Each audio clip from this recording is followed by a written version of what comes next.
Wait, that's not a problem. You know, I can't be Pollyanna-ish. All right. I'd like to welcome everyone to this very, very special class this afternoon that we are having. And we want to welcome Dr. Dwayne Beck. Greetings, Dwayne. We're very glad you're here with us, and we thank you very much, okay? I'll give you an introduction in a second.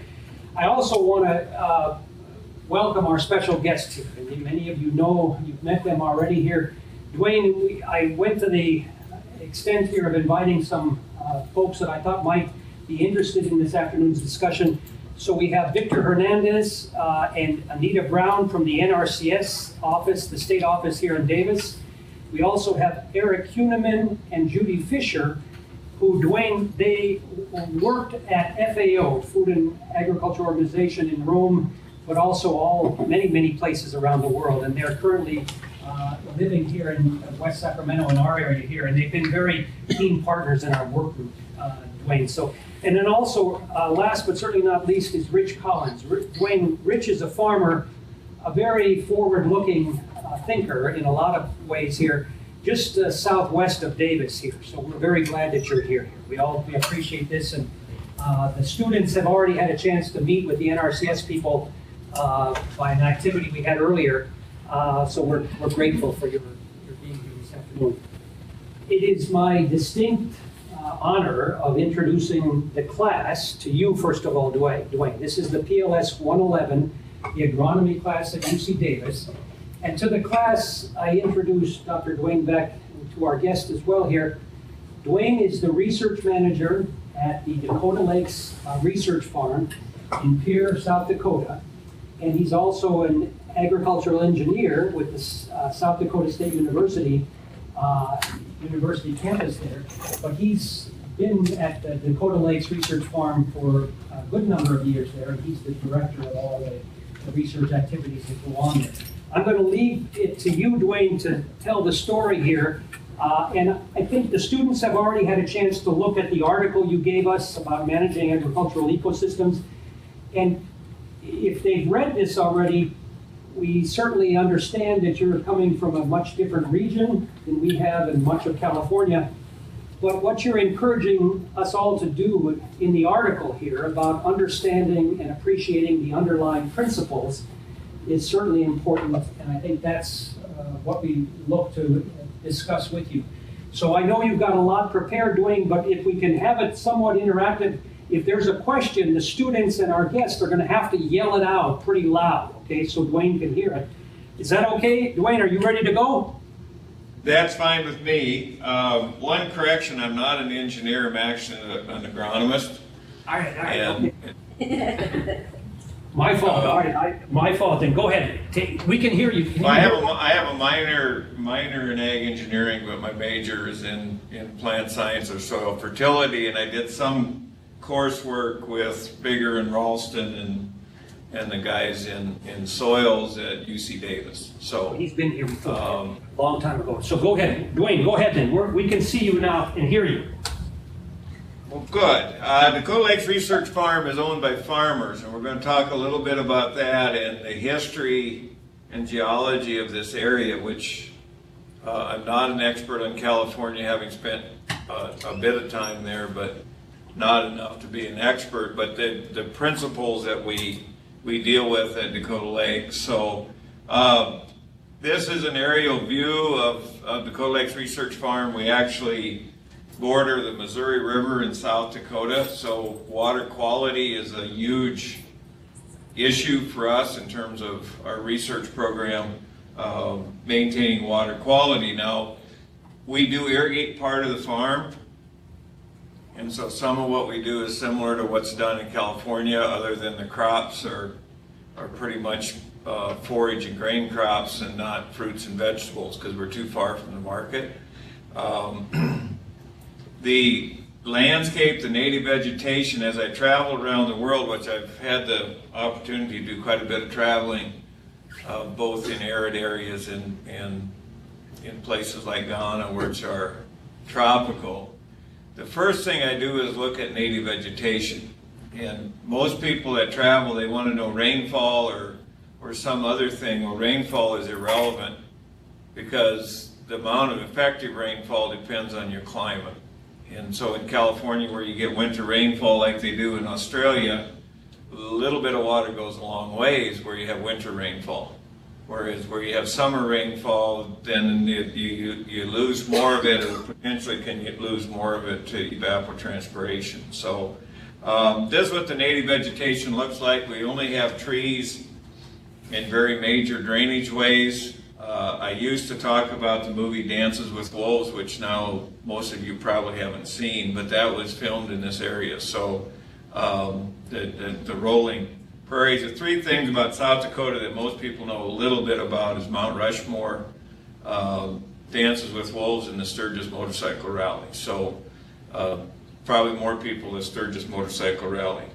The geology of South Dakota on the eastern part of the state, on the right-hand side of the screen, is a predominantly glacial area. Glaciation happened about 17,000 years ago.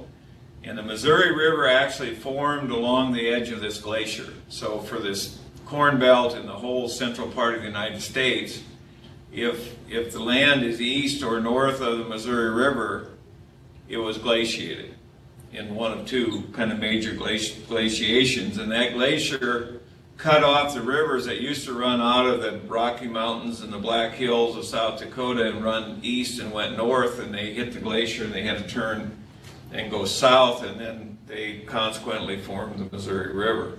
On the west side of the river, we have the Pierre Shale Plain, which is an old ocean bottom, very heavy clay soils,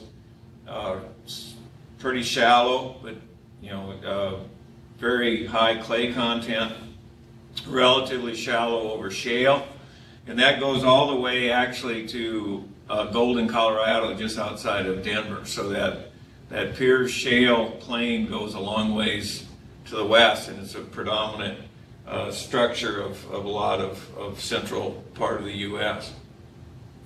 And that kind of denotes what we do in our country, whether east or west river. Those are two different ecosystems. So we actually farm land characteristic of both of those. Most of our land actually is the crappy Pierre Shale stuff. We don't have very much of the good glacial ground.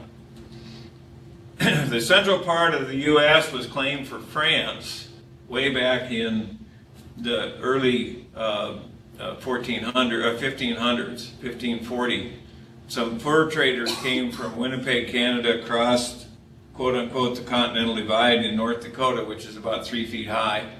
But it separates the Red River, or the drainage going up to Hudson Bay, from the drainage that goes into the Missouri River. And they buried lead plates in central South Dakota and claimed that area for France. So that's the reason we end up buying it from Napoleon instead of from somebody else, because they had claimed that area. So the Louisiana Purchase, which you probably have all studied in school, came about because of the La Viandre brothers. And one of those plates was buried right near Pierre, South Dakota, which should be pronounced Pierre, but we don't do it that way because we're from here. So, and then in 1804, Lewis and Clark made their journey up the river. And what I have done is gone and read the original journals of Lewis and Clark, which is very difficult to do. But this shows their journey through this area, so I could trace exactly the date that they walked across the southern side of our property. So we know what was there before white man came in and started really modifying the ecosystem. What Lewis and Clark were doing was exploring. The interesting thing, if you go back and read the writings of both Thomas Jefferson and George Washington, we have to know where we came from if we're going to know where we're going. I guess that's one of the things that's a mantra of mine. And both of them realized that the U.S. had to expand west farther in order to have more farmland, because they were degrading the soil so quickly with their farming practices that to support increased population, they knew they had to move further west. And a couple of years ago, I did a series of meetings in France, and their soils are incredibly degraded. they can produce pretty good crops, but they have to pour everything into it. And in time, they're not going to be able to do that. Every little city in France that we visited, they would take us to their castle. And we would look at their castle, and we're supposed to be all excited. But I'd always ask, where did they get the grain to fill the granary? And so when they grew it around the castle, all that soil was so degraded, nobody farmed it anymore. And the locals had not really figured that part out. So they, going back to Lewis and Clark, we could go back and see what they were doing, and then we try to match that ecosystem. That's one of the things that we're trying to do is to go back to look at what happened since then and what we can do to restore that ecosystem. What we were looking for mostly in the early stages of settlement and exploration of this whole central part of the United States was beavers. And it was beavers for their skins because they used the skins to make hats. So we came in and killed the beaver and the buffalo and the wolves, but the beaver was the first one. And the beaver played this major role in the ecosystem because it's kept the water on the landscape. And all the little drainages and whatever, it kept the water from rushing to the Missouri River and causing flooding. So as soon as they took the beaver out, and then they started to homestead, they did tillage, which caused more runoff. They cut down what few trees were left, which caused more runoff, and they overgrazed. So we had this huge problem then with flooding.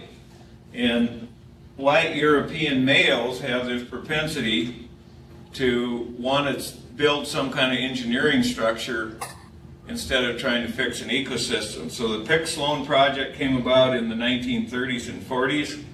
It was a way of stopping the flooding in St. Louis and Omaha and New Orleans and those areas to the south by keeping the water in the upper reaches of the Missouri River. So in South Dakota we have 4 large main stem reservoirs, and then there's 2 more, one in Montana and one in North Dakota, that basically controls the Missouri River all the way from the South Dakota border all the way up to its start in Montana.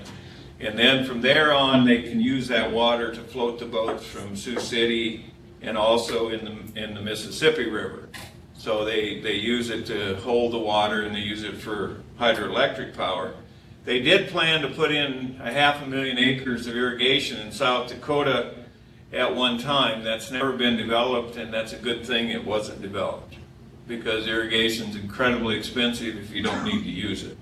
So there's another photo of that reach. You can see the big dam in the upper corner. That's Oahe Dam. That's right above Pierre, South Dakota. And just below that, you see that big meander. We're just before the big meander. So if you read Lewis and Clark's journal, they talk about the big meander on the Missouri River, and that tells me where they were. So that hasn't changed enough over the years that we know where that's at. And there's actually a dam just below the big meander, so you can kind of see that more water down there.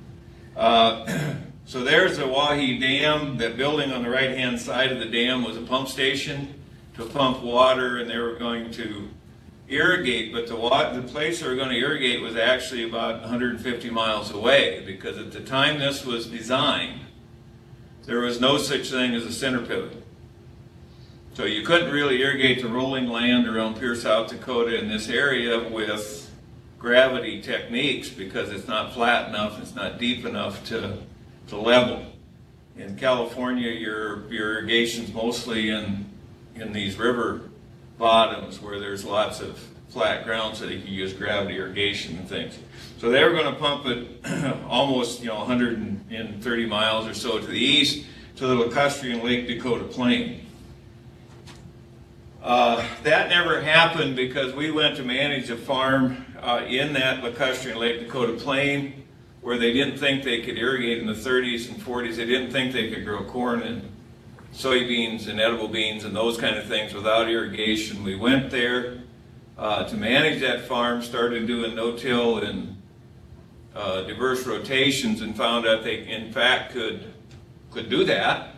And so they never built the irrigation project. It had lots of environmental consequences associated with it, so we're glad that that did not happen. But the two counties around that were in that district had 1,800 acres of soybeans combined. The year I got my PhD and went there to manage that farm. They're now the number 2 corn and soybean producing counties in the state.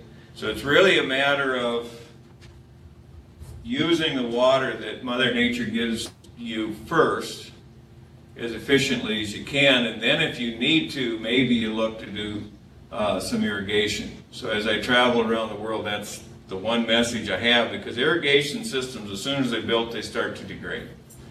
And they need to be repaired, and they take a lot of capital to build them, and they eventually lead to problems with soil degradation. The thing that happened, even though we didn't build the irrigation system, the dams are silting in. That's another thing that happens with the dam. If you look at the Three Gorges Dam in China, probably by the end of your lifetime, that thing's going to be silted in. So what do you do with all the people that you've now moved and displaced and did all this stuff to? You did that just for maybe 60 or 80 years of life. In 2000, in the state of South Dakota, when the Corps of Engineers miscalculated how much snow melt there was in the mountains, and somebody just miscalculated how much rainfall to expect, and there's too much silt in the river, and all of a sudden they had to open up the emergency gates, and that fog you see on that photo is 6 foot diameter pipes, open full up, running at about 100 psi pressure. Pretty spectacular to watch. Unfortunately, the people south of us didn't enjoy it very much. We flooded our pump station and spent the whole summer screwing with the offset of that.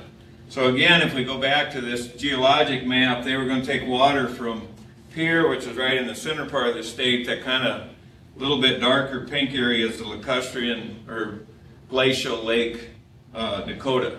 And the other glacial lake that's kind of famous is Glacial Lake Agassiz, which is in North Dakota. It's a Red River Valley. And North Dakota goes all the way up to Winnipeg, Manitoba.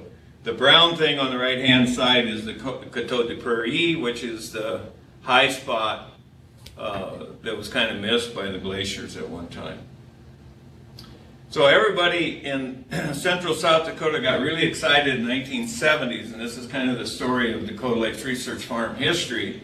They had this water, it wasn't going to go over, or they were going to take some of it over to the Jim River Valley at this time. This is in the 1970s. Commodity prices were high, like recently, like 5 years ago, we had the high commodity prices. The energy costs were low at that time. So they were going to pump this water up out of the river bottom, put in center pivots, because somebody had invented a center pivot that was electric drive that could climb the hills in central South Dakota. And actually one of the things I did when I came to Davis was to do some help with center pivot, teaching foreign students about how to operate center pivot systems, because there wasn't a lot of expertise at Davis at that time on center pivots. So these guys were going to pump it up. They were using high pressure sprinklers. You can see 100 psi at the nozzle or at the pivot, and 60 or 70 psi at the nozzle to spread the water out. And even when they did that put an inch of water on probably in about 40 minutes. Even at that, they were having huge problems with runoff.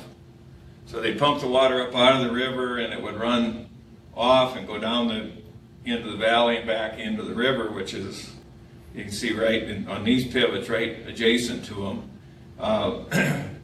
You can see that front pivot, it's dry on the high side, too wet on the bottom side, and about right in the middle. So they were having trouble. They spent a lot of money on energy and not making it work very well. And then we had a thing that you don't remember either, but it was an Arab oil embargo where OPEC, Saudi Arabia, and those countries gathered together, organized, and decided to start charging more for energy. And the price of energy doubled and tripled in about 3 years. And then the price of interest ran up. So we had a whole bunch of farmers who were really in big trouble. And this is kind of where I entered the picture, trying to figure out how to make water go in the soil better for them under those pivots. And out of this came the Dakota Lakes Research Farm, because the farmers got together and said, well, we'll go to the university, try to get a research farm to work on these problems out here. And my response was, I don't think you want to do that because you lose control as soon as the university owns it. Nothing against the university, but governments think differently than private farmers and whatever. And I said, it needs to be a cooperative project. So what they did is they got together, they raised the money, made an agreement with South Dakota State University to operate the research enterprise, and actually it took them 10 years, but they put their own farm together. So Dakota Lakes Research Farm is owned by this not-for-profit corporation of farmers. And I have 11 guys on my board of directors, and they're really good farmers. And they keep us headed in the right direction when the university starts trying to go off on tangents. So it's owned and directed by farmers. All the fixed facilities, the land, and much of the irrigation and even much of the field equipment is owned by the corporation.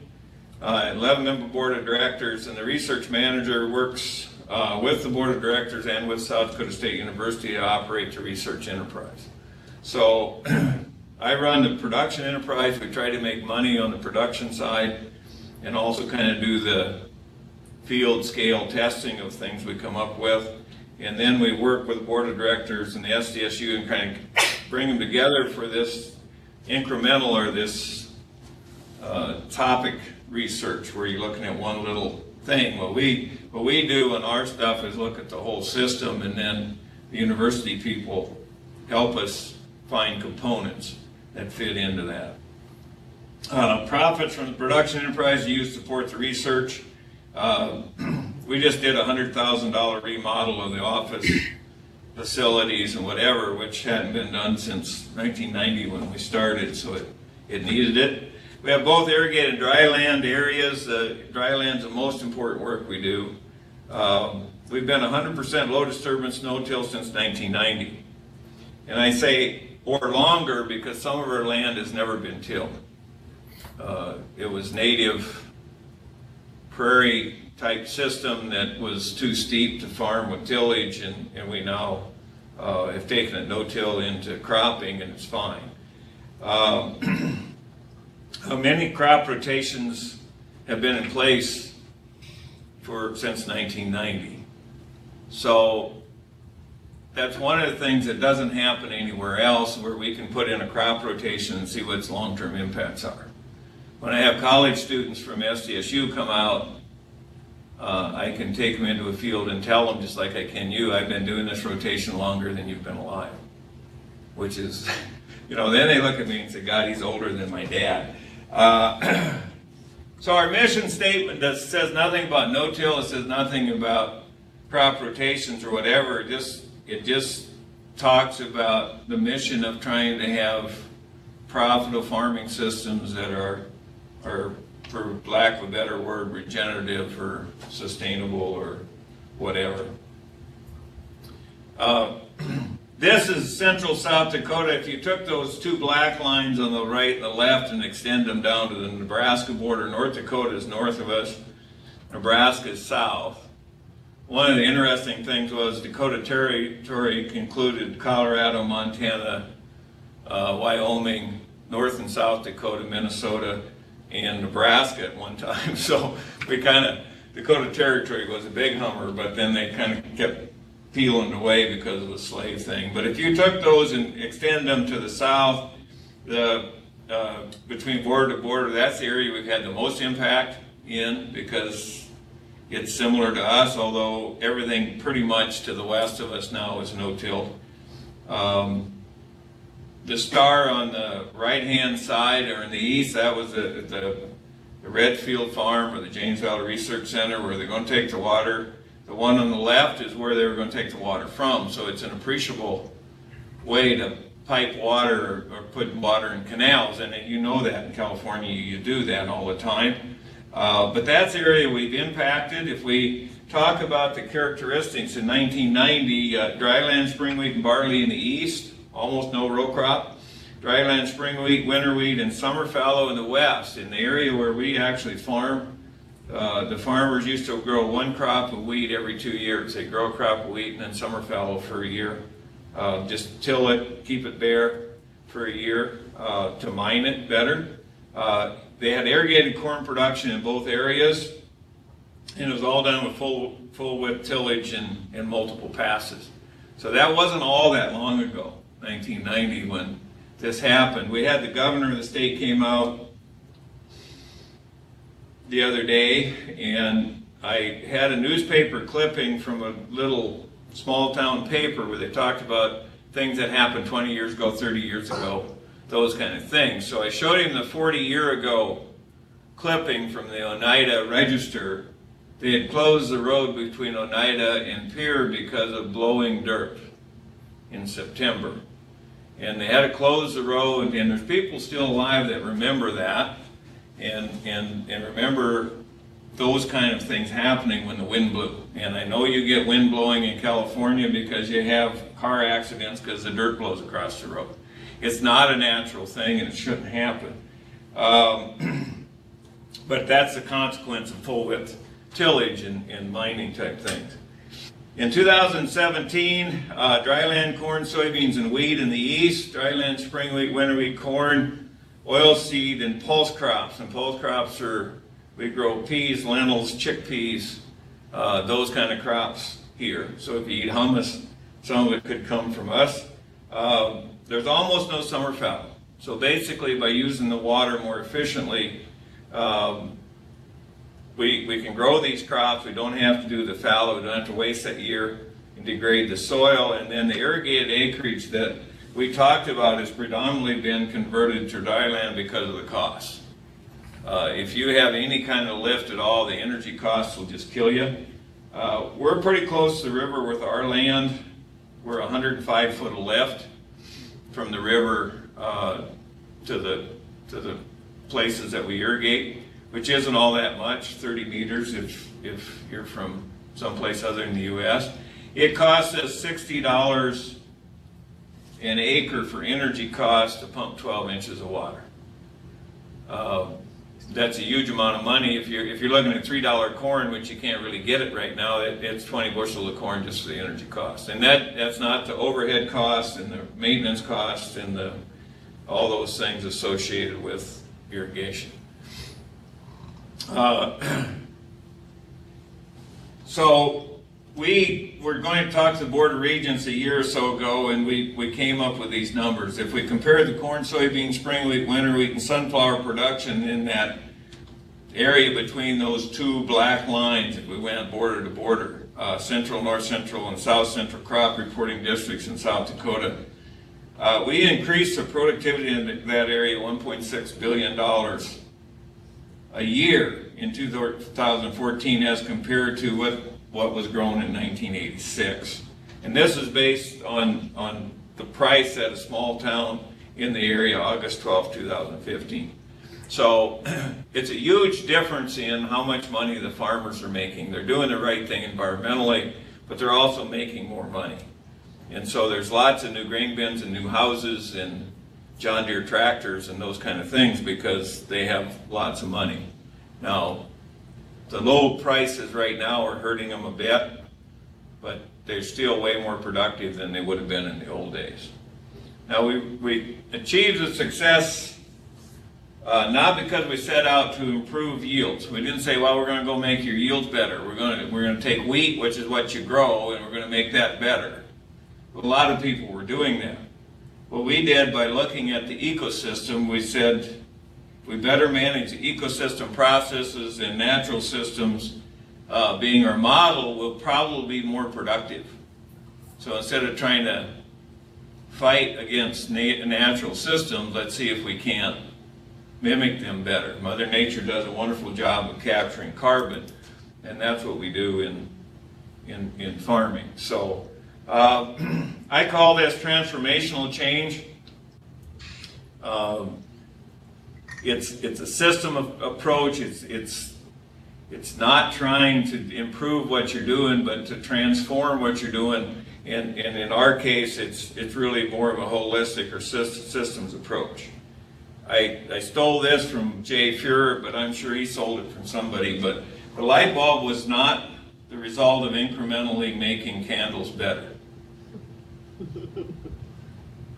Okay. And once you start thinking of research, a lot of our agricultural research is incremental research. It's just looking at little tiny nooks and crannies instead of backing up and saying, what are we doing with the ecosystem, and can we manage this whole system better? Can we capture sunlight better, and those kind of things. So ecosystem processes: water cycle, energy flow, mineral cycle, and community dynamics. Does the rain feed plants and recharge groundwater, or does it run off or deep percolate and cause erosion of water quality and degradation? And the answer in much of the United States, the rainfall is wasted. It runs off. It doesn't infiltrate the way it should. And as soon as, even under irrigation, if you put irrigation water out there and it's running off, then that's a huge waste of all the energy you put to put it there, and all the money and capital that you spent to put it there. So I go back to this picture again. You know, he had irrigation, but what he was lacking was not water. What he was lacking was making the water that Mother Nature gave him go into the ground better. And we now, in our irrigation thing, where he was running water on, putting it on at 1 inch in 40 minutes, we now will put on 2 inches of water in 9 minutes with the setup we have right now. And we did that on purpose because that's a farmer's worst case scenario on the very outside of his center pivot. So our lateral moves that we use are set up to be like the worst case scenario of the farmer. And we can make that all go in the water because we have macropores and we have armor. We have this continuous presence of residue on that soil surface to protect the soil. That's what Mother Nature does. And then we have the macropores. And I remember working at Davis with Ralston, Bigger, and Tangi and these guys, especially Dennis Ralston, and we'd have these huge arguments because they were doing these water flow, nutrient flow things in soil columns that I helped build, where we went out and took the soil, brought it into the laboratory, ground it up, and packed it back into a column. And I said, you have no macropores there. You don't have wormholes and whatever. And they said, well, we can't model those. Those make it too difficult. So we had this constant argument about, they were trying to understand the mechanism of matrix flow, stuff flowing through the soil matrix, and we just said, ignore the matrix, we're going to make it go in the big holes. And that's the way it happens in nature. It usually goes in the big holes, not the little holes. If you cut off those big holes with tillage or anything, then it's like putting your finger over a soda straw. The water doesn't flow in them anymore. The air can't come out and the water doesn't go in. And so that's really what happens as soon as you do tillage. After that first rainfall, water doesn't go in. So there's a pin stuck into a macropore of a nightcrawler. One of the things we do have in our ecosystem, on the irrigated ecosystem, not so much the dry land, we have Lambruscus terrestris, which is a large earthworm that lives in permanent burrows. And those burrows will go about 4 feet deep, and they come to the surface and keep their tail in their hole and pull the residue up over that burrow, and then down in the hole and grow fungus on it. But they're very poor diggers, so it's kind of an interesting thing. They really let you take the water in quickly, but they're very poor diggers, so they only leave the hole when it rains a lot. Because they can only dig a new hole when it's raining. So one of my favorite things to do when people come is we look at those, and you'll actually, if you had planned ahead, or if you've gone out and had if you've had a hailstorm, you've gone out and take some leaves and lay them someplace where they'll pull a whole corn leaf into the ground. They roll it up like a cigarette, pull it in the ground. So if you get out there right, you can see that actually happening. And then we talk a little bit about how they reproduce, because all these night crawlers have both sexes, and then any two can have sex with each other. And I always end that by saying now they can get married and get insurance, which, depending on the politics of the people visiting me, is either funny or makes them a little bit uncomfortable.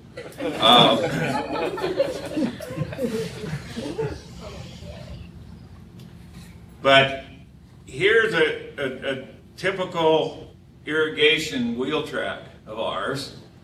Is normally most guys that do tillage, their wheel tracks will be as deep as they did tillage, if you've been around irrigators. This is an irrigator after probably 20 or 25 years of irrigating that same wheel track. There's just no rut there at all. And these are not sandy soils. So it's soil structure that allows you to get that kind of trafficability, and that comes through all the mechanical operations we do. We really don't have as much issue with handling wet soils as we used to, because the water doesn't sit near the surface, goes in differently, goes into macropores. It's a whole different system. So that's part of it, make the water go in the soil, and then the second part is take the E out of ET, and I suspect that Jeff has said that to you several times. But evapotranspiration, I mean, the water that makes us money is the water that's transpired, not the water that's evaporated.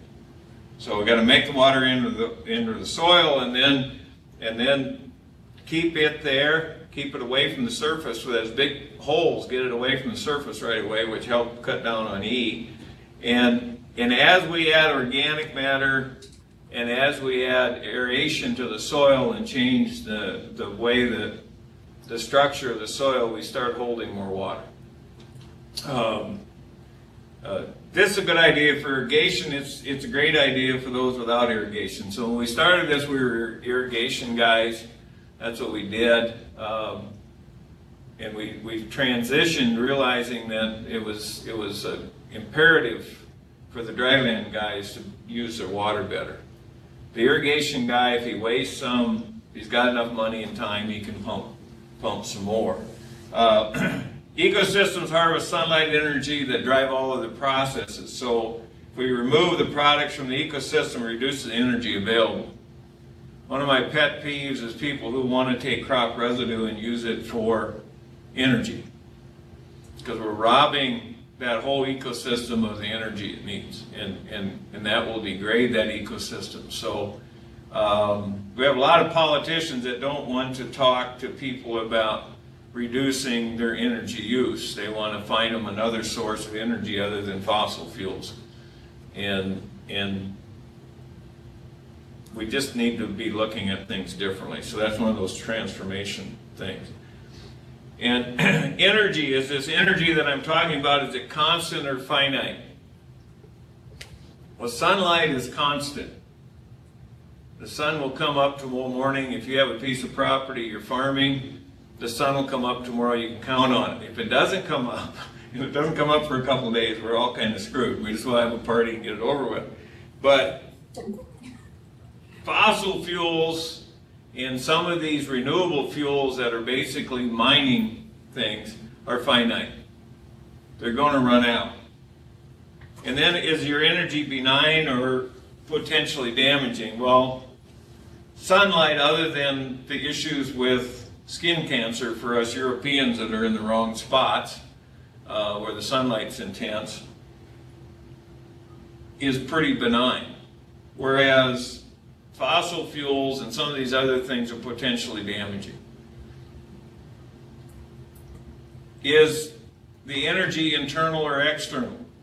Again, if you have a piece of property you're farming, the sun comes up and it shines on your property. It's internal. It's inherent in that property. Whereas if you're buying fossil fuels or any other kind of fuel, it's external. And you can kind of run the same internal external thing on nutrients and other things. The money that you spend, do you use it to build infrastructure? Is it a once-only expense, or is it consumptive? Internal combustion engines, once you own the dang things, you got to keep feeding them. They need fuel and oil and all these kind of things. So if you can get by without them, and is it addictive?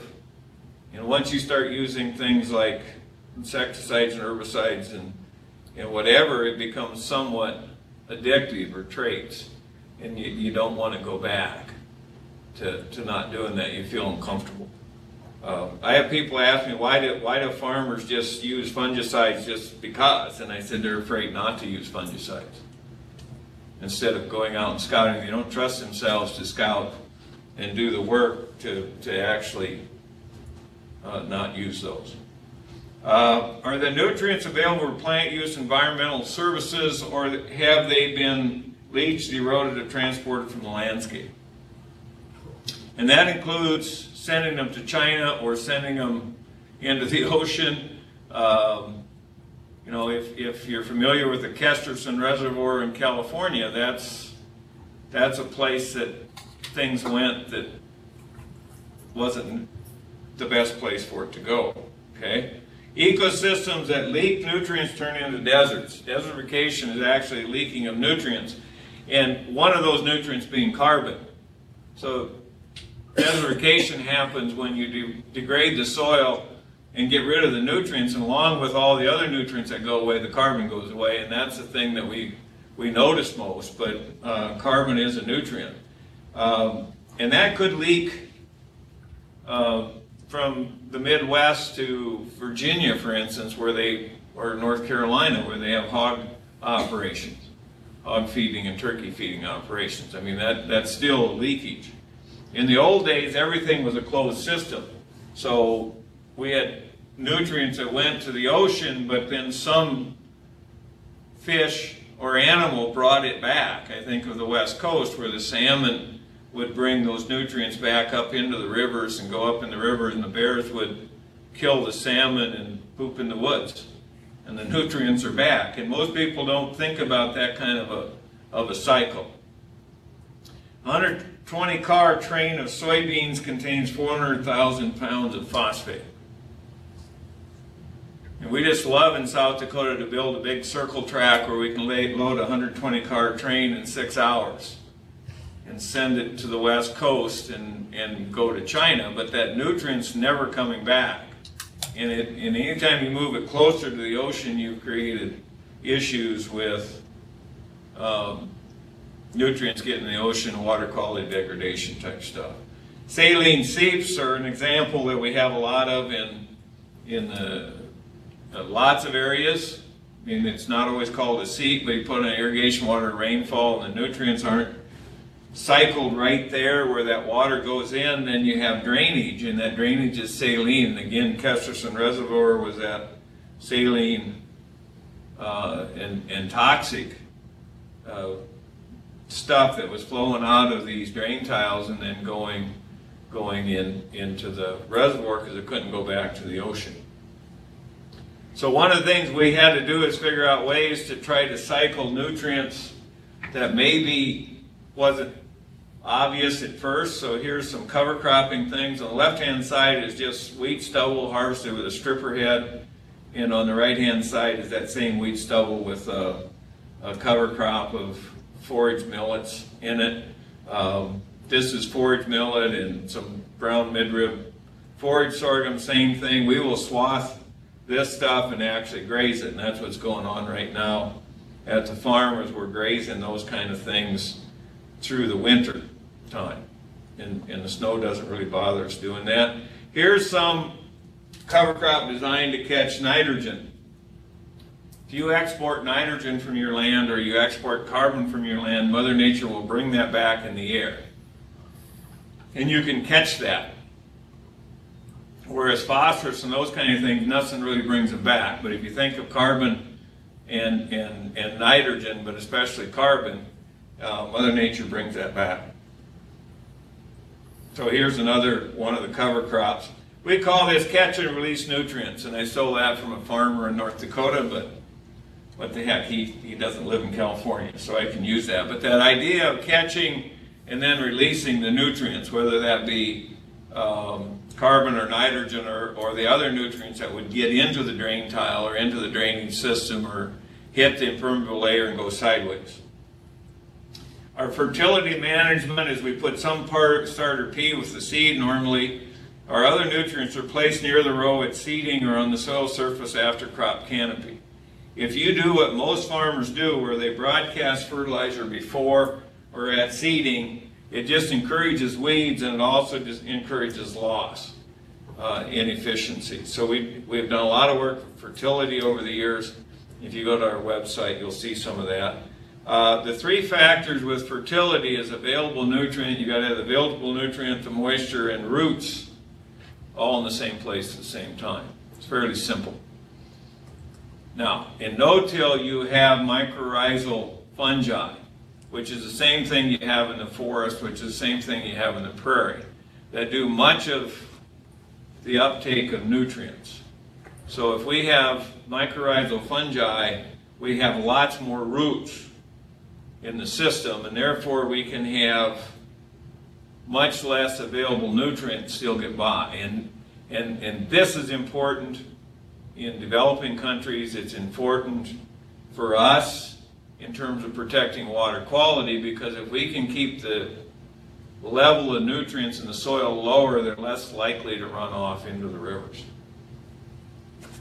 Do many species have fairly stable populations of all ages, or does the population of just a few species fluctuate wildly?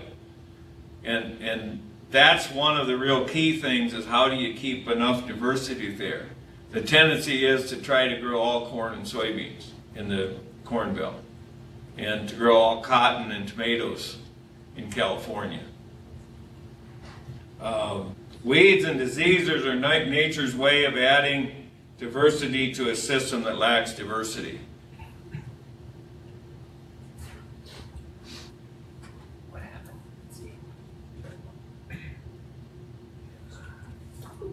We lost your image, Dwayne. Let's see. That's okay. You got the slides? No, Not yet. We can hear you. That was coming, I think, yeah. we can hear you fine. It'll warm up, I think, yeah. It's warming up. Jeff's turning the crank. Okay. Just like terrible.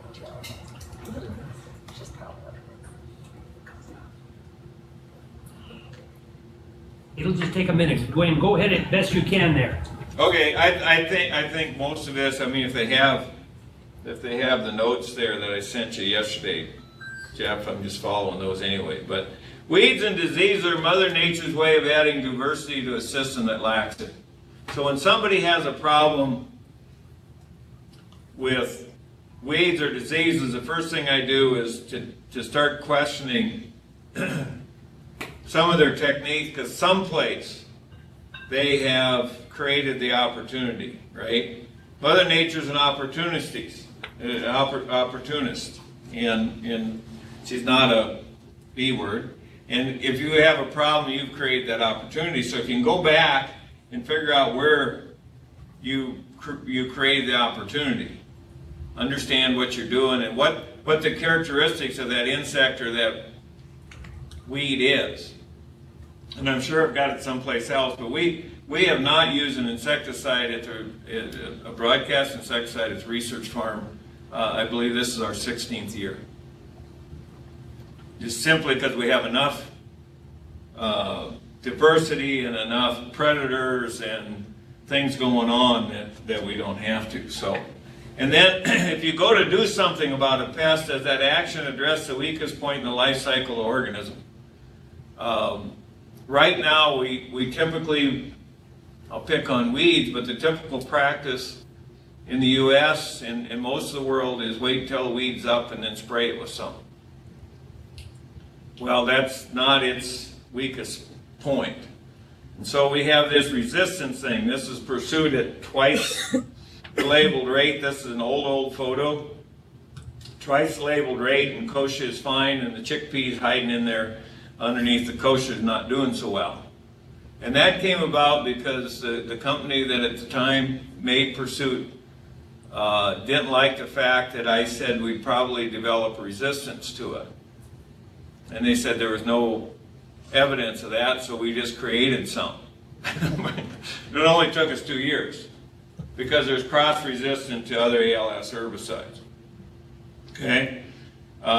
So we're going to counter nature's effort to add diversity by adding beneficial diversity of our own. So we haven't used a broadcast insecticide in 16 years.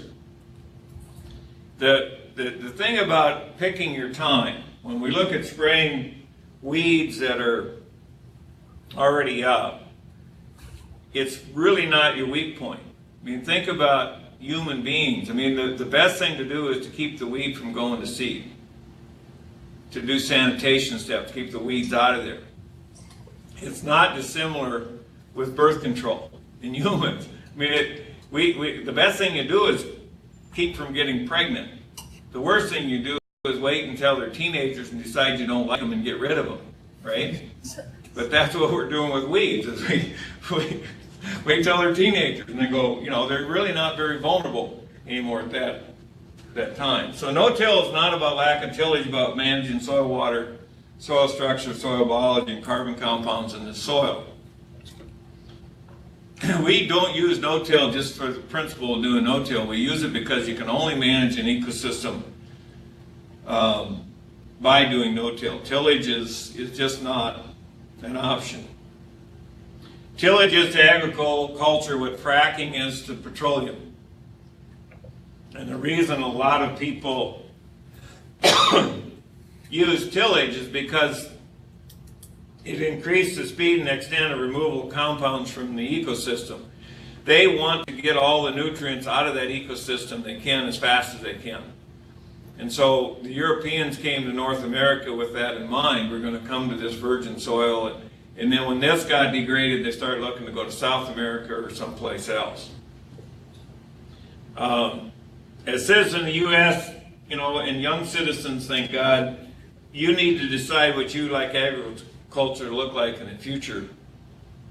I don't like what we've done in the last 40 or 50 years. Use 200 years as a timeline, maybe 600 is more appropriate. Dakota Lakes Research Farm Corporation, every year we sit and talk about 200 and 600 year goals. Now that drives people crazy. But if you don't know where you're going beyond the next 20 years, you really, you know, Mother Nature and all these systems that we're working with move very slowly. They don't happen in a hurry. Native American culture used 7 generations. 280 years if you use 40 years per generation. So that I didn't just pull that number out of a hat. I don't think ever in history has all mankind knowingly faced this type of impending catastrophe. If we talk about ecosystem degradation, food insecurity, and climate change. I mean, we know this is happening. We know the soils are getting degraded, and we don't seem to want to change quickly. We want to do these incremental changes, but we don't really have the time. So for this reason, I really am kind of encouraging people to start thinking about transformational changes, not incremental things. And my farmers call this a brain transplant. So 80% of the total input costs in agriculture can be traced directly to energy costs at the present time. That's sobering. Average wheat price in 1970 was $1.37 a bushel. Today it's probably $3.50, $4. The average price of barrel oil is $3.39, and it's about $50 today. So if we're taking oil and changing it into food, we're going backwards compared to 1970. In Minnesota, where tillage is king, it takes slightly under 10 gallons of diesel fuel per acre for tillage. seeding and harvest. We've got very efficient machines to do stuff. It takes energy 1 gallon of diesel fuel to manufacture, transport, and apply 5 pounds of nitrogen. That's the one that everybody forgets about. If you're putting on 150 pounds of N per acre, the energy involved is 3 times that used for tillage, seeding, and harvest. So the big energy use is the fertility and the transportation. Fossil fuel input in agriculture 120 years ago was essentially zero. So in the last 120 years, we went from not using any fossil fuels to using 80%. In 120 years, it will have to be zero again. Before that, probably, but I just use that number to be balanced. We are going to be, at Dakota Lakes, we're going to be fossil fuel neutral by 2026. When I say that, it doesn't mean we don't have to use some fossil fuel for certain things like oils in the tractors and stuff, because you don't buy them biofuels for that. But we replace every ounce of fossil fuel we use by producing biological oils. So that's our way of handling it. We cold press those oils, and that gives us either oils to sell or not solvent extracted. So a lot of people like to buy our oil, like our cold pressed canola oil. We get 60 to 80 gallons an acre of oil, which is much more than we use. But to do this, we need to look at systems and not details. And we need to look at outputs, not inputs.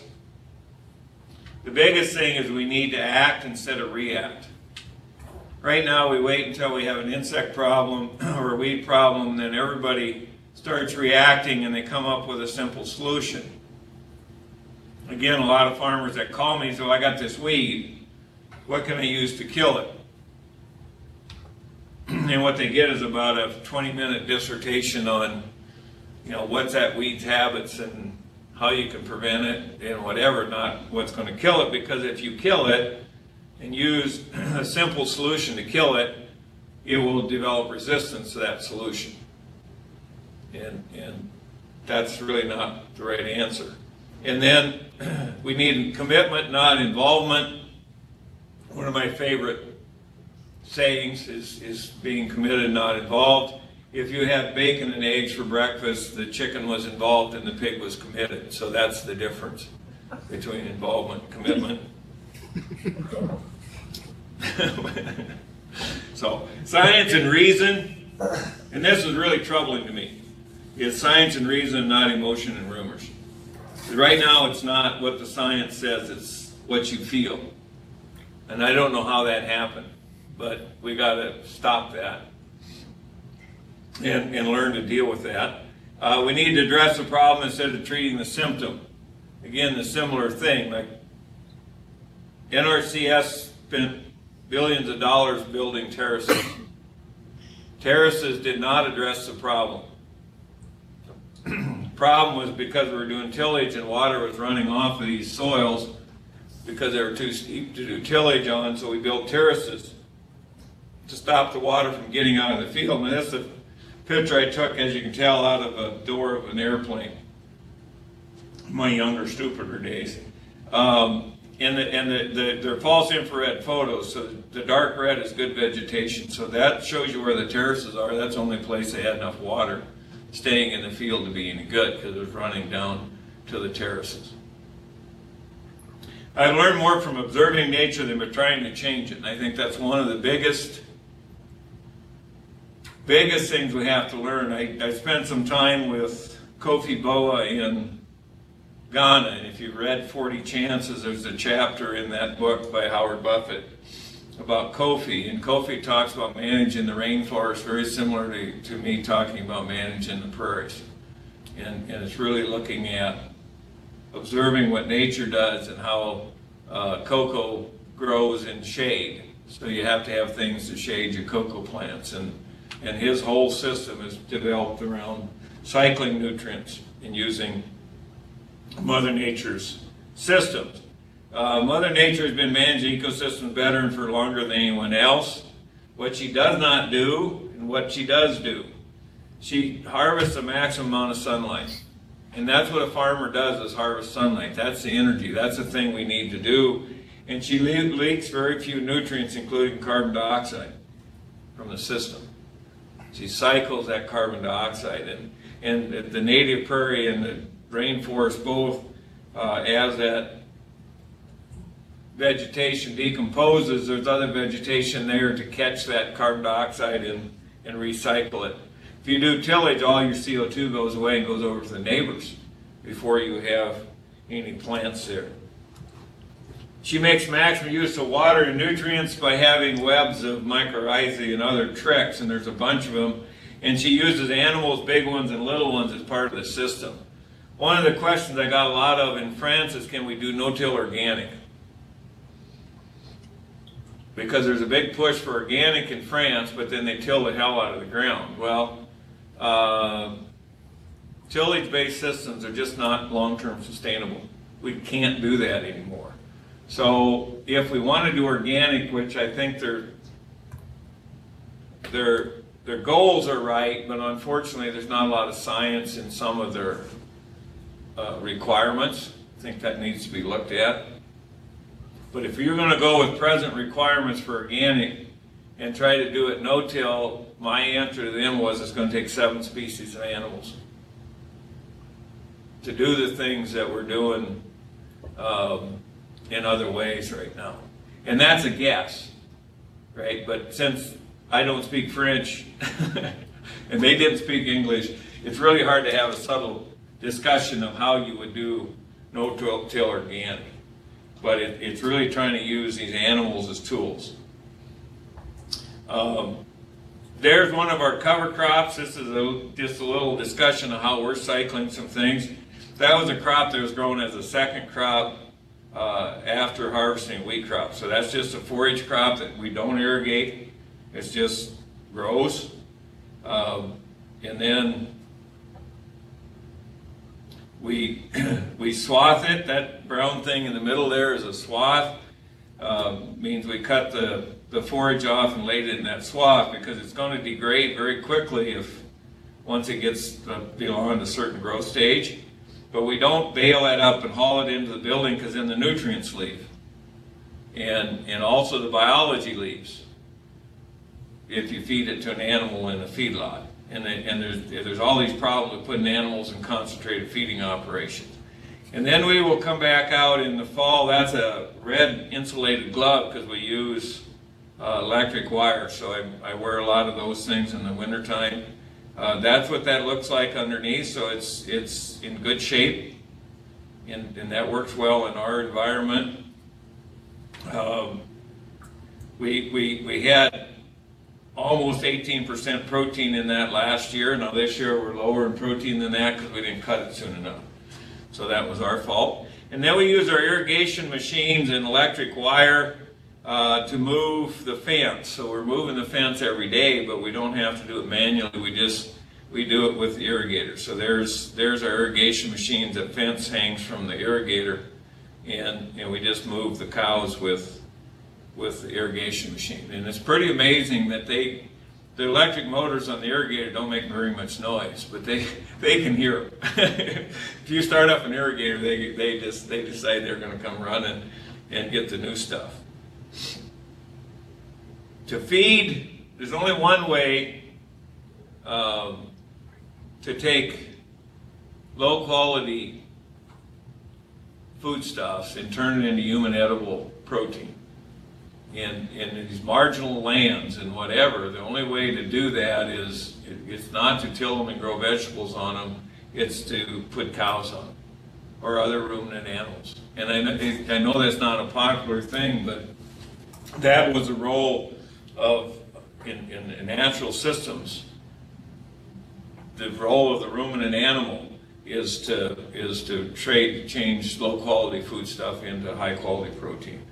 The world supply of mineable phosphorus will be exhausted in less than 120 years. Use of perennial sequence or perennial cover crops will probably be necessary. Our annual crops don't root deeply enough to do the kind of cycling we need to do. So one of the things we're really looking at real hard now is perennial cover crops and also perennial sequences. And my my daughter was translating this agroecosystems management thing that you've read into Spanish for me today, because I'm going to Argentina in a few weeks, and so she was struggling with some of these things, because how do you make that into Spanish? But Mother Nature does not do tillage unless it's a catastrophic event. She does not export nutrients, and if she exports nutrients, then we end up with a desert. Usually, most deserts, a lot of the deserts are man-caused. We get a lot of this where people say, well, my tillage system is a little different, my tillage system's this and that, and here's all these different kinds of tillage systems. I listened to one of those talks one day, and I made this slide at the back of the room and then tried to decide whether I was enough of a jerk to use it. And the person that made that talk closed up their computer and left the building, so I used it. All tillage tools destroy soil structure, all tillage tools decrease water infiltration, all tillage tools reduce organic matter, and all tillage tools increase weeds. And I have research data that shows every one of those things. Mother Nature doesn't care which species survive or die. She does not need to change, we don't need to change our habits to save Mother Nature. She'll be fine. They'll go on without us. We have to do these things for our descendants. Saw a thing today, political cartoon about the caldera at Yellowstone. If that thing blows up, mankind might go away. It doesn't mean that other species will all go away. Some of them are going to survive, and we'll start the process over again. You hear a lot from farm groups that say we got to feed 9 billion people. North America is not going to feed 9 billion people. We're going to destroy our ecosystem trying to do it. If South America, North America, and Europe try to do that, we'll destroy our ecosystem, and they can't afford the food. When I was in Ghana, the young bachelor's degrees people that were working there were getting $3 a day. They can't afford our food. But they can sure as hell grow their own food if we show them how to do that, and that's really what we need to be doing. We can't do this tillage erosion things. Bureaucracies, governments, and corporations are operated by people with limited tenure, short-term goals. Look at the corporate CEOs and the people in the U.S. government that are in charge of even NRCS and those things. They have short-term goals. They're not thinking 400, 500, 600 years. Society and landowners and farmers deserve to have long-term research. We're doing this stuff that causes problems 70, 80 years down the road because we're not looking forward and not thinking about what's going to happen if we do this now. We're looking at a ribbon cutting. We love ribbon cuttings, especially bureaucrats. So, looking forward 600 years, the climate will change. But in the case of the Dakota Lakes Research Farm, it'll still be a continental climate, which has cold, dry winters and hot, dry summers and a little bit of rainfall in between. In California, it'll still be a Mediterranean climate with hot, dry summers and rainy winters. But the degradation of your ecosystem, of your soils, and of the forest, and those kind of things which mitigate the climate. And go to Australia that has a Mediterranean climate where they cut all the bush down, and they've created a much bigger problem than they would have if they had a functioning ecosystem. Degradation of the ecosystem has a bigger impact. I wrote an article in Farm Journal for for Howard Buffett as a sidebar, and we talked about Lewis and Clark and what they find and what we have there now. We've had more, white man has had more negative impact on that ecosystem, has changed how it functions more than the climate has changed. So it's really a function of man doing this. I've learned more from farmers than they've learned from me. Farmers and ranchers harvest sunlight, carbon dioxide, and water to produce products we can sell. Some of this is human food. We need to be aware of nutrition issues and off-site impacts. The guys in the Corn Belt that put stuff into the drain tiles and end up in the Gulf of Mexico. That's just not acceptable. If we want to eat beef, maybe we should concentrate on producing beef instead of corn and barley that feeds beef in feedlots.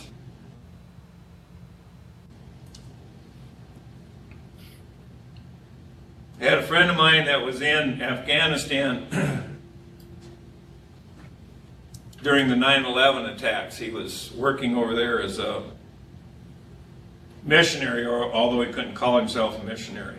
And he had a brother that is one of our members that no-tills. So they got him a drill, and he was pulling this drill with his Belarus tractor, trying to make no-till work in Afghanistan.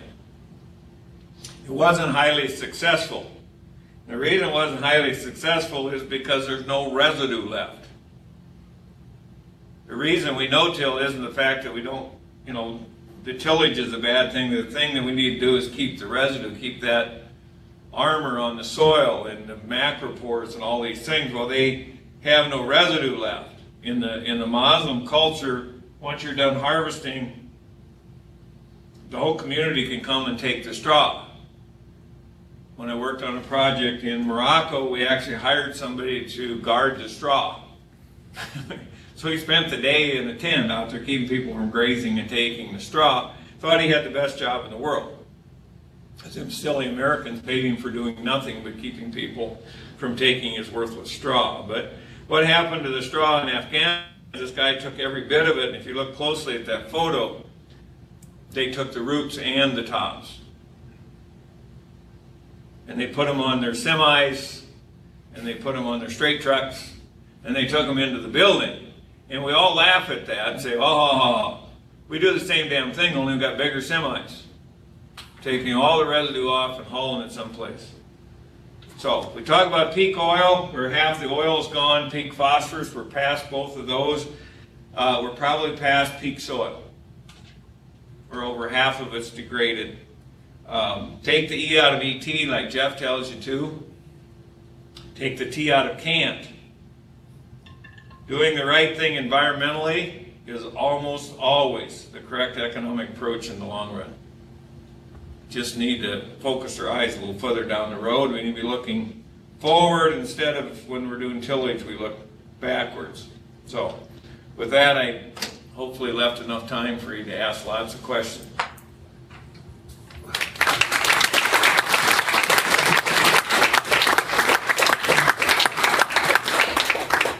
Okay, Dwayne, thank you very, very much here. Now, let's have some, first of all, impressions. Any questions you have for Dwayne, from anybody at all? An awful lot, and dare I say something that we have never seen or heard before this quarter. What are your impressions, and do you have any questions for Dwayne before we, Lauren, say it out loud now. Dwayne, can you hear me? Yes, I can. Okay. I'm wondering if you can speak more about the possibility of doing organic with no-till. And you mentioned you got into a conversation with some French colleagues and that organic has the right idea, but maybe not the science. I'm wondering if you can elaborate on that a little bit more, please. Well, organic is, they've done a wonderful job but it's a feeling thing. So I would rather see us revisit some of the regulations and maybe include, the need to have some livestock and things involved. But one of my favorite things to do, and I work a lot with organic producers because we're good at crop rotations, and that's important to them. But one of the things I I will ask the ones in this area is, you know, where do you keep your pet rattlesnakes? And they kind of look at me and say, well, rattlesnakes can't be dangerous because it's a natural poison. See where I'm heading with that? I mean, the regulations are just, why is sodium nitrate, which is mined, but very hard on soils. If you took Soils 101, using sodium nitrate as a nitrogen source, you're putting sodium out there, plus you're putting a form of nitrogen out there that's very degrading in terms of getting into the water and things. That's because it's so mobile. But we can use that if we're an organic farmer, but we can't use urea that's manufactured, even though chemically you can tell the difference. If you're a really good chemist, you can tell the difference between manufactured urea and natural urea, but it would be very difficult. See, what I said about organic, their goal of having healthy food and having healthy ecosystem and all that stuff, is your goals are fine. But the technique got somehow squirreled by a lot of this thing I talked about, science and reason versus feelings and whatever, and some of that comes from feelings. I feel it must be better because it's natural, and not really looking at it. And if you're, Jeff sent me a thing the other day about a proposal to judge market based on if you're doing healthy soils, and you have to build organic matter. There's people that claim they can build organic matter and organic, but they're importing manure to do that. So, you know, I'd like to see us kind of revisit and say, okay, let's put science to this and come up with a regenerative. Doesn't have the same restrictions. So, you know, there's maybe a different term, but all of this is just kind of philosophical stuff, and I'd like to see us use more science. I mean, you people are all in school, so is it really better not to do this? And I think it's clear it's better not to do tillage. So then where do we go from that? All right, go ahead. No, I didn't. Go ahead. So if you can hear me, sounds like you've had a lot of success in your region spreading no-till. I'm kind of curious about your approach to talking with farmers. Do you feel like you need to convince them about the value of imitating nature and having a 500-year time horizon? Or if you're skeptical about whether the farmer is going to see it from that perspective, what's your sort of short-term pitch for adopting no-till? Well, the first thing that happened is we had success because farmers were desperate. So if you grow a crop of wheat every other year and your dirt blew across the highway, and you failed every year, it got really dry, and somebody came up with a way for you to actually grow crops more efficiently, there were a few farmers that caught on, and we've never really focused on changing the masses. We focused on changing those people who were wanting to do something differently, because it's too big of a change. And then once Farmer A began to do things differently and had success, all the neighbors were maybe watching, a lot of them were probably laughing. Like, boy, he's stupid. He's going to go broke. I think of Ralph Holdsworth. I don't know, Jeff, if you've met Ralph, but he was one of my first guys, and the neighbors were all pretty sure he was going to go broke, because what he did is sold all his machinery and bought a no-till drill and a sprayer, and he had a lot of confidence in what he had seen, and he was a pretty innovative guy. But once he was more profitable, and that's a real key, is he could start paying more for land, and either to rent or to buy. And that whole area, if you read the latest book by Dave Montgomery, he wrote the book Dirt originally years ago, and now he's got a new one, but if you read that, he will talk about those guys, because his original book, Dirt, the cover and all those photos in there, were a lot of those were taken in central South Dakota. But to get them to change is really got to be an economic thing. And so one of the frustrations is when the government comes in and puts shock absorbers on things that keep farmers from getting the right signals. If you live in the Corn Belt, the best thing you can do profitability-wise or safety-wise is to grow corn and soybeans and get your crop insurance. It's not really encouraging them to do the right thing. So, but it was a farmer-to-farmer thing. It wasn't like I ran out and got all the farmers together. A lot of them thought I was pretty much nuts. But that core guys, and that's the advantage of having that board of directors, is you know, think about when we started in 1990. I had 11-member board of directors. They were all irrigators, and they were all conventional tillers. And I told them, when we put the farm in, we bought the land, now we're going to put the irrigators in. I said, you have to decide now whether we're going to do tillage or not. Because if I have to do tillage, I have to build bigger pumps, bigger delivery system, because we're not going to be as efficient in water. If you allow me to do all no-till, strictly no-till, we buy less machinery, farm machinery, we buy less smaller pumps and smaller pipelines and all this kind of stuff. But it's your choice, because it's your farm. And Ralph Holdsworth was our president. He said, I know how to farm with tillage. Let's no-till the damn thing and get it over with.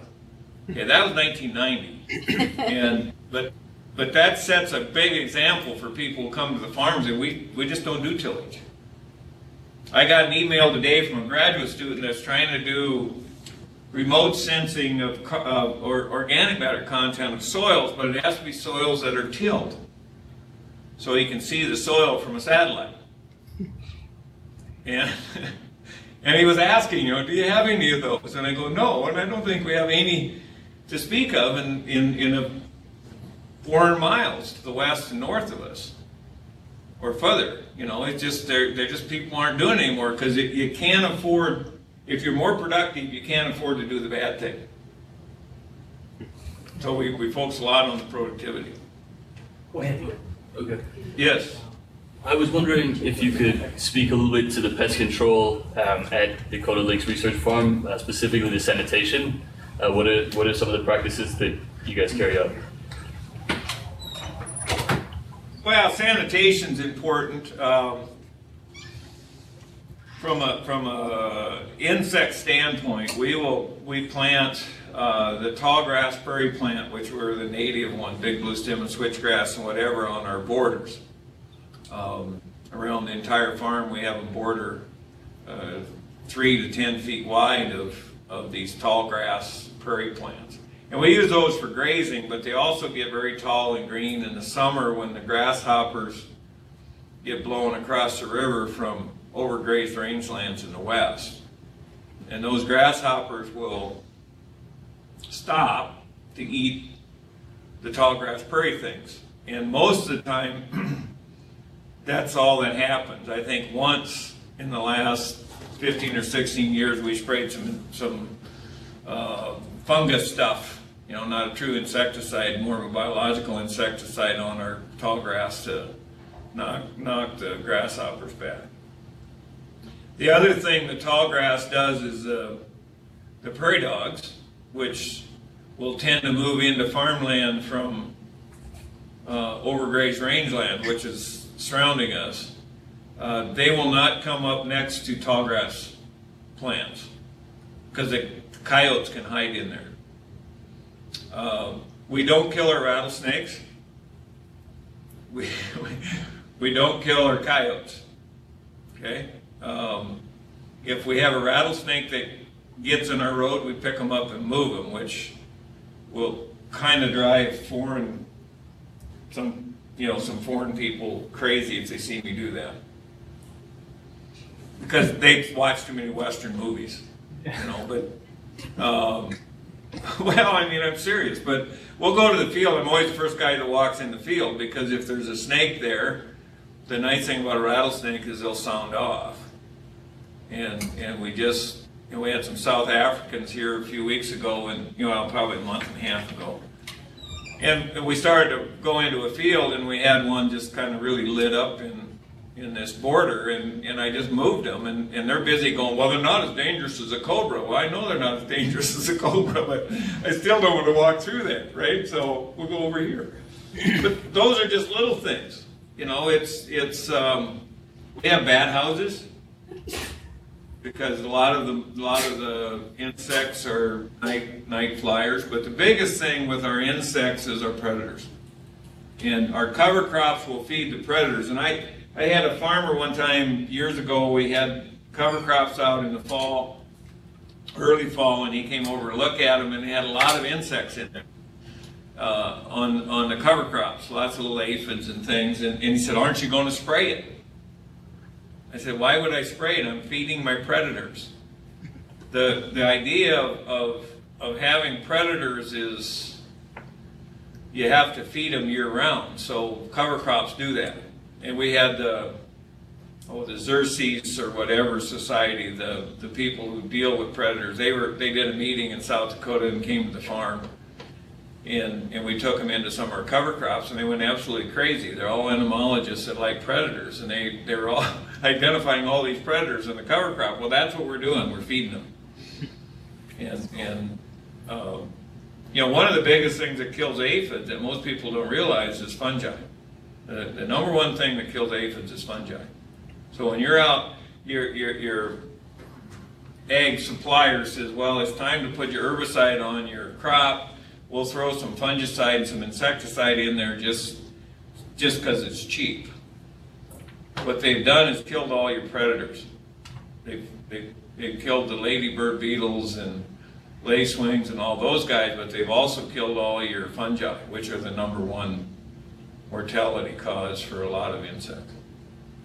Here, Dwayne, one more here. Rich Collins. Dwayne, with respect to pesticides, you mentioned you don't spray many insecticides, but I assume you're using herbicides?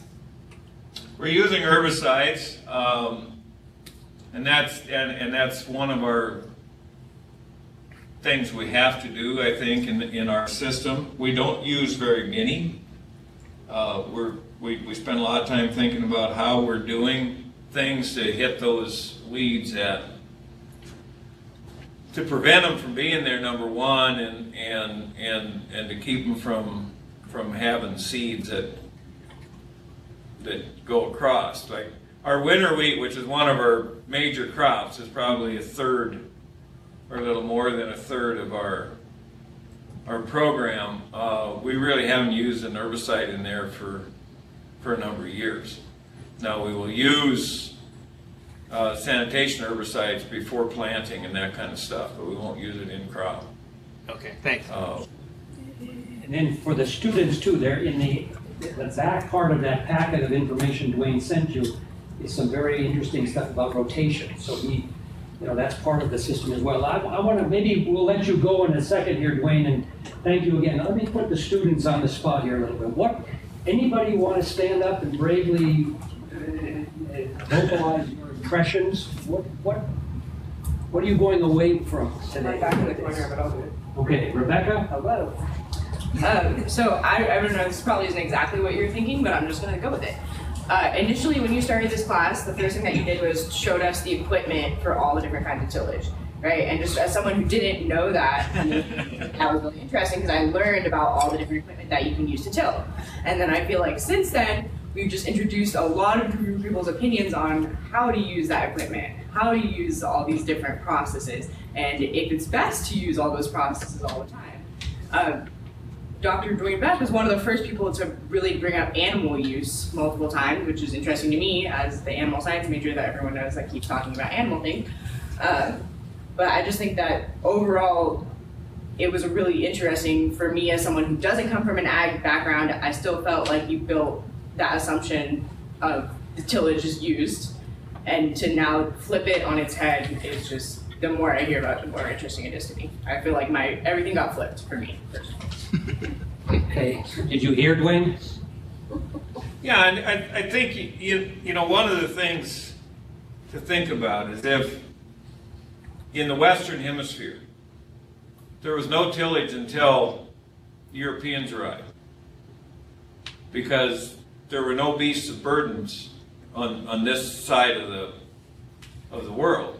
That came from Europe. So the Aztec and the Inca empires and whatever were not built on doing tillage. That was built on, it was all hand labor stuff. But lots of technology involved there. It's kind of an interesting if you go back and look at those systems. And even the North American Indians, the Plains Indians, where we're from, they didn't have horses. They were farmers. Prior to Columbus, I mean, the European pre-Columbia, there really wasn't. The Indians were all farmers, especially in this part of the world. So that was all done no-till. There's a pretty good book called Buffalo Bird Woman's Garden that you can read about how the Native Americans farmed in the northern plains, and they grew corn and squash and sunflowers and those kind of things. They actually had 13 different kinds of corn. So this idea that you had to do tillage is similar to the idea of burning. And I don't think I had that slide in, but tillage is to prairie ecosystems, what burning is to forest ecosystems. And it's like fracking. It's that whole same idea. We're just going to destroy everything. But again, go read the stuff of Kofi Boe if you get a chance to go to 40 Chances and read about Kofi. And his whole thing is we didn't used to burn before the Europeans came. We didn't used to do tillage before the Europeans come. It's the damn Europeans that brought the iron plow and whatever. But if you go back and hand somebody a planting stick, the Aztec planting stick, and somebody asked me one time, what's the best no-till planter? And I said, the Aztec planting stick. And it probably is. Well, I tell you what, anybody else? Rebecca was brave here. Do you want to go, George? Yeah, Dwayne, you mentioned that the erosion, the wind-driven erosion, was a real wake-up call to the farmers around you. I mean, we just came out of a 100-year drought, and there's a huge amount of groundwater table pressure in the Central Valley. I just wonder, what it's going to take out here for the adoption rates to look like what they do in the West and Midwest for no-till. It's still very relative. Well, I don't know that you're going to get there, but if you're pumping water or getting it out of the mountains, and it's probably going to be less plentiful, you surely shouldn't be wasting, that take the E out of ET thing. And I don't know how you address some of your issues. We've had this drier than normal cycle as well, but we haven't really noticed it. Like, we were drier than the 1930s, and everybody is still somewhat productive, which is they haven't really noticed it. And so a lot of that, what happened in the 30s, was a function of they just weren't efficiently using any water that they got. But the thing is, if you look, and Jeff, I guess he never got funded on that project, but Jeff was trying to put together a project where we try to look at this in terms of vegetable production, because city people want the water way worse than the farmers, and they're going to pay more for it. So if you look forward in California, you've got to start thinking about water as being very special. And if, one of the things I discussed with that group was and actually with a bunch of little Boy Scouts here a couple days ago, but if you're going to put in a development in California, it should be a requirement that it be built with gray water systems, gray and black water systems, so you're reusing most of the water that goes into that house is able to be reused. I mean, Israel's already doing those kind of things. I mean, to just use water and dump it back into the sewage system and then try to treat it there, it just doesn't make any sense. And there are cities doing that. Like Albuquerque today uses no more water than they did 30 years ago. Maybe we'll wrap up. Eric, you want to have the last one? Yeah, thank you. Doug, first a comment and then a question. The comment is how much we enjoyed your philosophical pearls along with the scientific observations that you made during your presentation. It was really excellent, and thank you very much for sharing that with us. The question is tied to one of my observations was I watched reduced tillage start to take hold in Brazil and how it exploded through a wide adoption by farmers who were desperately needed a way to protect their soils. But part of that process in Brazil was involvement of the private sector in all aspects of whether it was seed or irrigation equipment or fertilizers or protectives and so on. The whole industry was very much involved in the adoption process, helping farmer communities switch over to reduced tillage systems. I kind of think that that kind of partnership sharing of public-private sector could find a hold in California, and I don't know whether that took place at all in South Dakota and in the scaling up of no-till in South Dakota, and whether you think this has merit and opportunities in the context of California. Well, the private sector is very much involved in South Dakota because the farmers were the biggest part of the private sector were involved, and then, you know, the co-ops, the fertilizer dealers, and those kind of things, they all had to scale up to bring in more seed and fertilizer and those kind of things, and also to take the product away or process it. You know, so we have a lot more processing starting to happen and those kind of things, and that all has to happen. I don't know exactly how you do it in California because the vegetable thing is just, you know, fruits and vegetables and whatever, just such a special.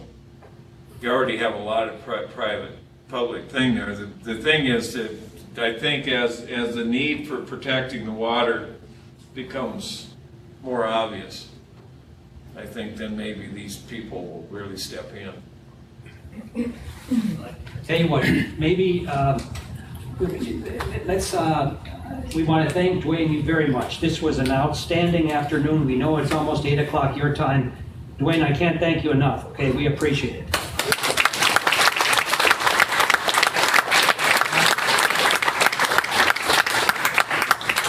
We'll let you go home and say hello to Ruth there, and we're going to let our guests go, and we thank you all very much for coming as well. Thank you, Dwayne, very much. I'll shut it down now. All right. Thanks, you guys. All right. Hey, I appreciate you having me, Jeff. Thank you. All right. Thanks, Jeff. Thank you very much. All right. All right. We'll take care. Thank you, Dwayne, very much. All right.